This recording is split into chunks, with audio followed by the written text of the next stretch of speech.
So yesterday I was playing Final Fantasy VII on my PS4. Just picked it up on sale, and we were just talking about games of that era. And I started talking about EverQuest, and it kind of got me wanting to play that again. So I am going. I loaded up Project 99, and there's like a whole process to do that. But Project 99 is basically what EverQuest was like back when it first started. Okay. And so I'm going to play a little bit of EverQuest, and I decided why not record it and, just go through and have some fun with it. And I'm really excited to play EverQuest again because it's been an exceedingly long amount of time since I played. So right now you can see we're on Project 99, and I am going to be on the PvE server, of course, because I don't want to have to worry about people killing me. So let's go ahead and play EverQuest, Project 99. This game has some of my um, favorite gaming memories of all time, and I think it may have frozen. Oh, no, there we go. Now it's working. Some of my favorite gaming memories of all time, and I actually tried it a little bit like last September. I probably logged in and played a character for a couple hours, and then I never did anything again with it. And I don't know, maybe that'll happen this time as well. Oh, there's that music. Let me turn that up. There we go. That is such good music. I don't know if I'll end up doing that again, where I just kind of have too much going on to focus on something like this, but I figure I can make quick little, 15, 20-minute videos and post them to YouTube. So, if you like that kind of thing, make sure that you let me know. Alright, so we're going to make a brand new character. What does Explore do? Click on a character to select that character, press enter to enter the game, or press escape to leave explore mode. I don't know what explore mode is, so I'm just going to create a new character. Welcome to EverQuest. Oh. Before you can play, you must create your character. This explains the steps you should follow to create a character. First, you must choose a race, class, and gender in the character window to your left. Click on one of the races in the left window to display a sample model of the race, and in the bottom window, a description of the race you chose will appear. Once you have chosen a race, you must select a class. Oh my god, this is Click wording. any of the possible class choices in the left window to view a description of it in the bottom window. Now that you have selected your race and class, you can customize the look of your character. Click the Set Face button in the character window and use the arrow buttons to cycle through the various options until you find a combination that you like, and then click Accept. Now that you have customized your character, okay. You must... I'm not going to sit there and listen to him keep talking. I can figure out how to create a character. So here we go. We've got Barbarian. These are the races. These are the classes that race can be. And over here we've got the ability points. And I assume the green ones are the one that are recommended. So like I picked... You will not be able to create a Berserker unless you get the Gates of Discord upgrade. Yeah, that makes sense. You'll not be able to create a Beast Lord unless you get the Shadows of Luklin upgrade. Rogue. Yeah, so if you look over here on the right-hand side, these numbers turn green, and depending on what class you pick, it changes which things that you should be putting your points into. That makes sense. So let's just figure out a race. So we've got Barbarians. Warriors... Wait, what? No. Barbarian. Here we go. The hardy race of barbarians, or Northmen, use their wisdom and formidable brawn to defend honor and justice. Their magnificent stature is a sight to behold. Yeah, it is. Look at this guy. Even more so when it is unleashed in battle. Barbarians are one of the tallest races to walk the lands of Norath. As a tribal culture, barbarians are a little rough around the edges when it comes to interactions with other races. Even the barbarians' mannerisms and features have a rugged quality. The barbarians consider themselves superior to other inhabitants of Norath, particularly particularly the Tyrdal and Uridites, which are viewed as pathetically weak. Barbarians have a special place in their hearts for the dwarves of Khaladim, whom they view as a steadfast and brave. The high quality of dwarven mead may also have some influence on the cordial relationship between the two races. Ogres, trolls, dark elves, and the other evil races are hated, as they directly oppose the barbarians' sense of justice. Barbarians live in the frigid city of Hallis, nestled amidst the icy peaks of Everfrost in northern Antonica. The city is rather rudimentary, but serves the needs of the barbarians that call it home. All right, and we got dark elves. The Tyrdal, or dark elves, are a twisted reflection of the elves of light, but are just as lithe and intelligent as their cousins. Their features are often soft and delicate, though the eyes of the dark elves portray darker inclinations. The dark elves' skin ranges from blue tones to black, and their hair most often white with some variances. They reach a height of about 5 feet tall. Inarok, the Lord of Hate, created the Tyrdal, and his hatred flows through the veins and most of their black hearts. It runs so deep that the Tyrdal hate all, including their own kind and their creator. Nice. The Dark Elves view all the races as inferior, tools to be used for their own evil manipulations. Most races fear the Dark Elves. The Tyrdal would desire to fall the rest of the elven world, leaving them broken, eradicated, or enslaved. Though viewed as inferior and dim-witted, trolls and ogres are tolerated as they are useful to the Tyrdal plans for conquest. There is a labyrinth of evil underneath Nectalos Forest called Neriak, the home of the city of Dark Elves. This entrance is deep with gloomy shadows of the woods. That sounds cool. I think I may end up going with a Dark Elf. The dwarves, I like, my first character that I ever played was a dwarf, so I'm not going to go with dwarf. And if we look at the ridiculous list of stuff here, it's going to take me more than 15-20 minutes just to read this stuff. So I think let's just look at these guys. Look at that guy's hair. He was blessed with some fantastic hair. I can't be a froglock. I could be a gnome. While gnomes are knee-high to some of the taller races, they make up for it with their cleverness and skills. They are by no means a strong or sturdy race, but their edge is the dexterity and intelligence. They were the second race after dwarves created by Brel Sorellis. Brel Sorellis was the server that I played on 1,000,000 years ago. What can a gnome be? A gnome can be an enchanter, a magician, a necromancer. Necromancers are servants of the dark gods, studying the ancient and mysterious tomes to gain power over the world of the dead.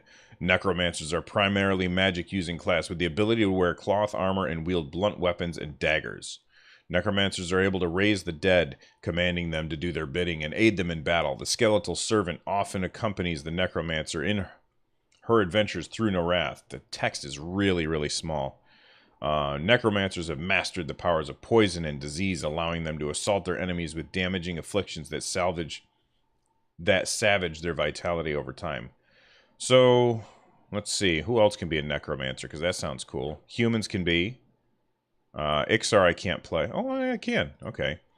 Ogre cannot. Troll? No. Fashir? Can't do Fashir. Wood Elf. So I feel like either a gnome or a dark elf. And dark elves are evil and gnomes are good. I feel like a gnome necromancer sounds like where I want. Well, let's look at the stats. 109.75. Necromancer. 108.95. Oof, that seems much better. Let's go ahead and bump this up. Have that over 100. I have no idea what I'm doing here. 120. And then I'll throw the rest into stamina, which will probably give me more health. All right. Next. You must now select a deity. I don't want to hear that. The Plague Bringer. Bertoxilus. The Plague Bringer. Followers of Bertoxilus believe that the only true Norath is everything dies. They view the decay of flesh as a thing of ultimate beauty. The subtle purples of a fresh bruise, the almost iridescent yellow-green of an infected pustule. That sounds really gross. are but a few of the things that his followers relish. Well, it's not like I have any choices here. It's not surprising that many of his followers pursue the dark art of necromancy. For them, there is nothing more desirable than to be surrounded by beings who, even in undeath, continue to rot and decay. Do not take this to mean that the followers are suicidal or seek a quick death. To the contrary, they wish to live long, painful lives, spreading their dark disease slain across all of across all of Narath. We'll go ahead and get a name. Nandikin? No. Yillisren? No. Finiston? No. Fentalibus. I like that. Alright. Did we just make our character? It seems to have frozen.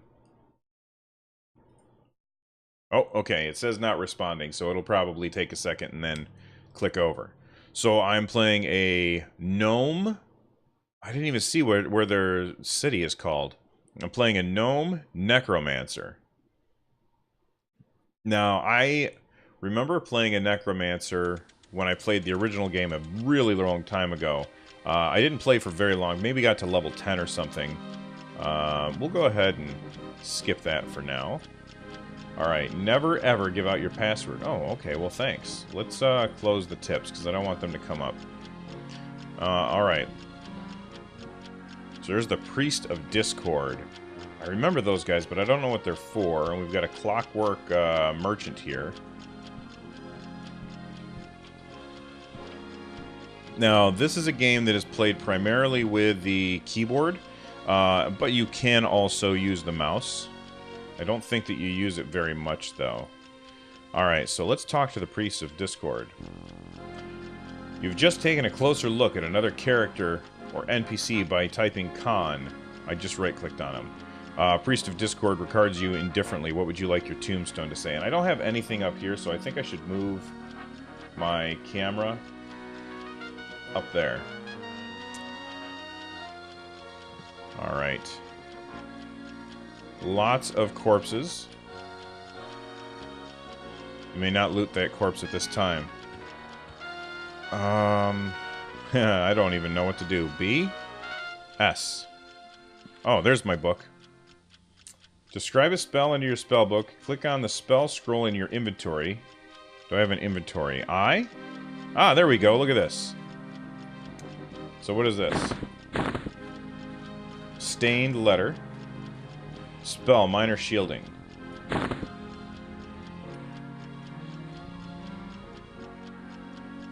Alright. And then I want to put that there.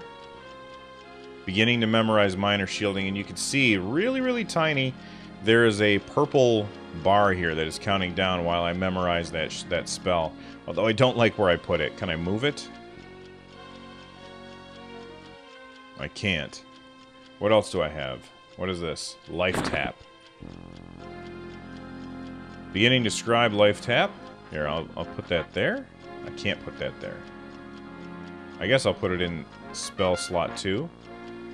Beginning to memorize life tap. So let's see what life tap does.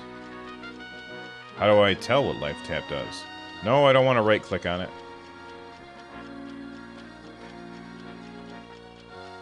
Life tap. I have a stained letter.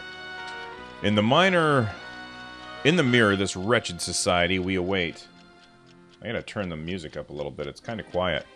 The time grows near, but for us to shatter these rose-colored visions of Ak'Anon citizens and let their eyes fall upon the image of their true selves, the dark reflection readies as its soldiers of Betroxylus, hidden away deep beneath Ak'Anon in the mines of malfunction.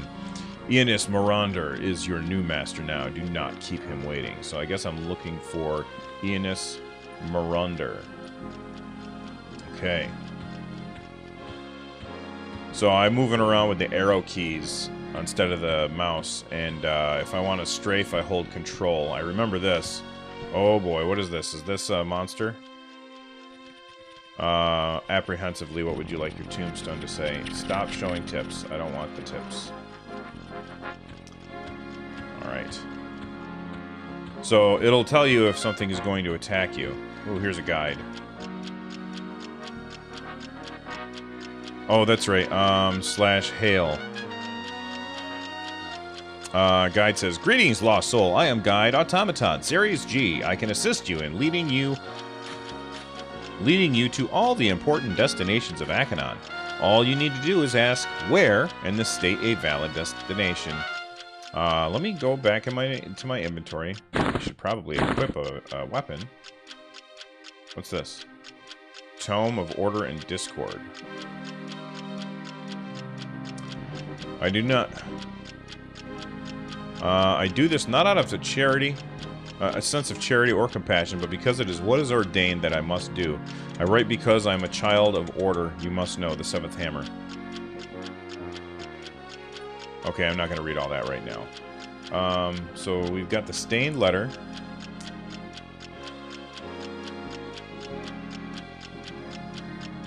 Alright, let's see where Eonis Munder.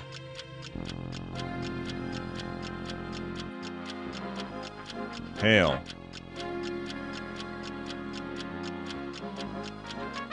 Where? Eonis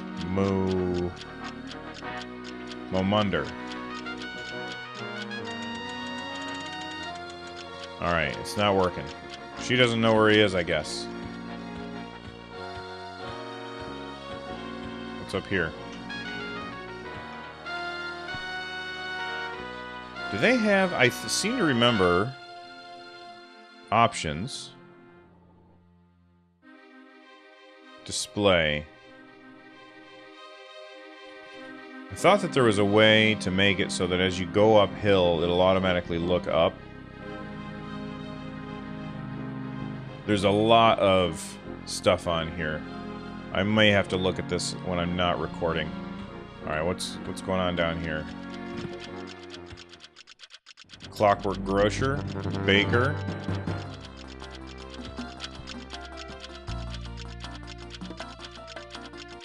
Stand close to a merchant and right-click the merchant to begin a transaction. So there's a bunch of stuff there. I'm really not worried about that right now, though. You can also just hold the two mouse buttons at the same time, although it's really sloppy. It's much easier to control this with the keyboard. Alright, we are 18 minutes in and we have yet to see any combat. What is over here? Whoops. Nope, nothing. There's nothing over there. I feel like it's really quiet.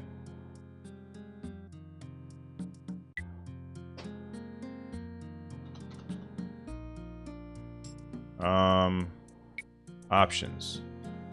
Display. Nothing for... Oh, sound realism. Music volume. There we go. Now that's too loud, but that's okay.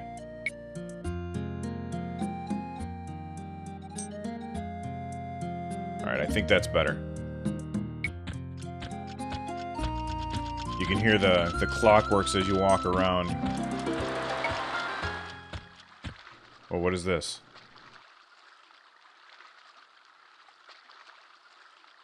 What would you like your tombstone to say? So that thing would whoop my butt, too. Is there a map? The map has been disabled. See, I remember playing the original Everquest. There was no map. It was such a hassle. I think that they added a map in later, but my friends and I had gone to a website, I think it was called Alakazam, and we had printed off hand-drawn maps that people had made for the whole world, like every zone map, and we kept, like, my roommates and I kept them in a binder so that we could easily find our ways around. Abbey of Deep Musing. Alright, that's more stuff to buy. I want to go fight something. We are now at 20 minutes, and we are still in Ak'Anon, lost, in the city, without a map, surrounded by clockwork spiders, and robots everywhere, as every good gnome city would have. I think I came from that way. But I did use up a lot of time just making my character.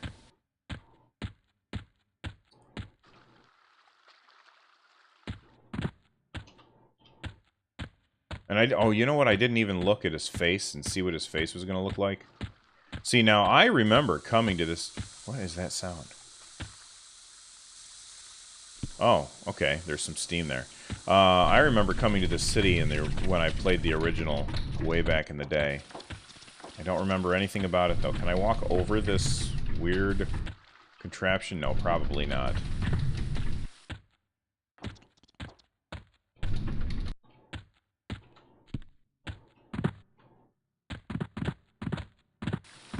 This city is terrible. Can I swim?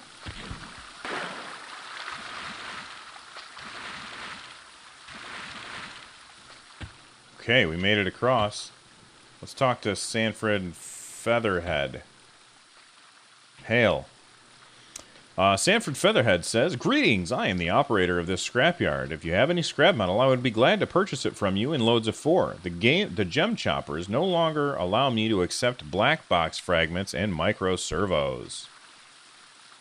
Well, ladies and gentlemen, I think that we're going to end the video here, and we will pick up later with some more EverQuest Project 99, and we'll see maybe if we can get out of Ak'Anon. So I will see you guys next time. Bye-bye.